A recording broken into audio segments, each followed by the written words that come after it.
Developer থেকে পাওয়া ফ্ল্যাটেও ভূমি মালিককে 15% কর দেওয়ার প্রস্তাব করা হয়েছে এবারের বাজেটে। আবাসন ব্যবসায়ীদের সংগঠন রিহাব বলছে, এমন কর বিশ্বের কোথাও নেই। এটি কার্যকর হলে প্রতি স্কোয়ার ফিটের দাম বাড়বে অন্তত 2000 টাকা। আর বিশেষজ্ঞরা যেটি মনে করেন, এই কর বাস্তবায়ন করলে আবাসন ক্রয় থেকে বঞ্চিত হতে পারে মধ্যবিত্তরা। তাই এই কর প্রত্যাহার চান তারা। জাহিদুল ইসলামের প্রতিবেদন। ফ্ল্যাট তৈরির চুক্তি অনুযায়ী জমির মালিককে বায়না বা সাইনিং মানির টাকা দেয় ডেভেলপার কোম্পানি। সেই টাকার আবার 15% করও পরিশোধ করতে হয়।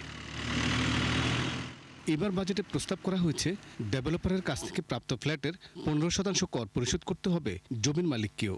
এর কি প্রভাব পড়তে পারে তার ব্যাখ্যা দিলেন এই আবাসন ব্যবসায়ী। যখন একটা ল্যান্ড ওনার জমি নেই, ডেভেলপ করতে দেয় সে, বেসিক্যালি হয় কি, যখন তার টাকা থাকে না তখন তো সে ডেভেলপারের কাছে আসে। যে জিনিসটা তার হাতে নাই সেই টাকার উপরে 15% ভ্যালুয়েশন করে তাকে ট্যাক্স দিতে হবে। এই টাকাটার জন্য তারা ডেভেলপারকে চাপ দেবে, আর ডেভেলপার কি করবে, তখন গ্রাহকদের উপরে চাপটা পড়বে।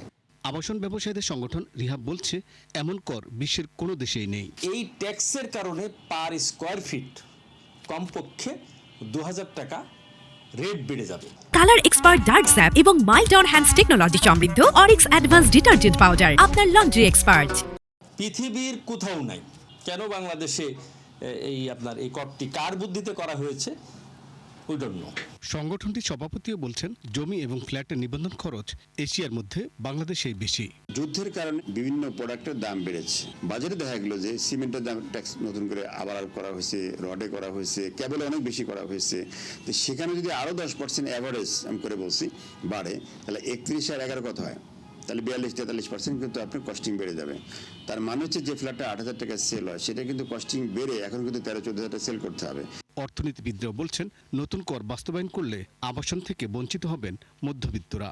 মধ্যবিত্ত সৎ পথে আয় করে আপনার একটা নির্দিষ্ট বাসস্থান করবে, এই রকম পরিস্থিতি থেকে যদি বের হয়ে যায়, তাহলে তো আমরা সার্বিকভাবে দেশের যেই উন্নয়নের সুফলের কথা বলি সেইটা তো আর থাকবে না। যে কোনো আপনি নতুন একটা কর যদি একটা সেক্টরে দেন, ওই সেক্টরের জন্য ভালো হয় না, এটা খুবই স্বাভাবিক। আবাসনের সাথে 269 খাত জড়িত, কর্মসংস্থান প্রায় 50 লাখ, আর জিডিপিতে অবদান 16%। সরকার বছরে রাজস্ব পায় 50,000 কোটি টাকার মতো। জাহিদুল ইসলাম, 71, ঢাকা।